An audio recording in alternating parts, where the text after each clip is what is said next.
আসসালামু আলাইকুম।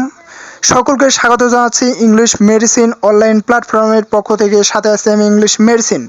প্রিয় দর্শক, আজকে আমরা বঙ্গবন্ধু শেখ মুজিবুর রহমান সম্পর্কিত খুবই গুরুত্বপূর্ণ তথ্য জেনে নেব, যেগুলো বিসিএস থেকে শুরু করে সকল চাকরি পরীক্ষার জন্যই গুরুত্বপূর্ণ।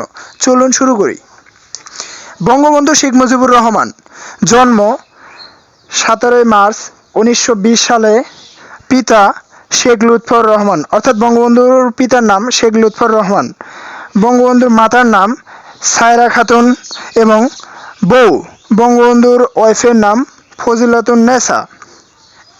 সন্তান ছিল 5টি: শেখ কামাল, শেখ জামাল, শেখ রাসেল এবং শেখ রেহেনা। এবার আসি বঙ্গবন্ধুর উপাধি।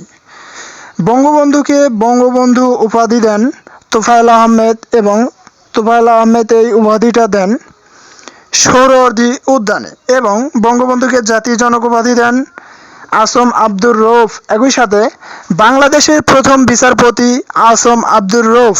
ওকে, এবার আসি বঙ্গবন্ধুর গ্রন্থ।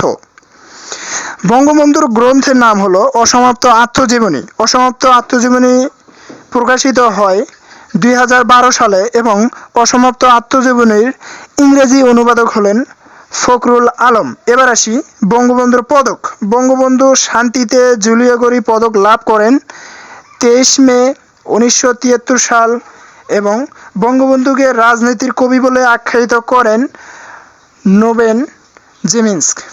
রাজনীতির কবি অথবা পোয়েট অফ পলিটিক্স। ভিডিওটি কেমন লাগলো জানিয়ে দিন কমেন্ট বক্সে। ফলো এবং শেয়ার দিয়ে আমাদের সাথেই থাকুন। Thanks for watching all.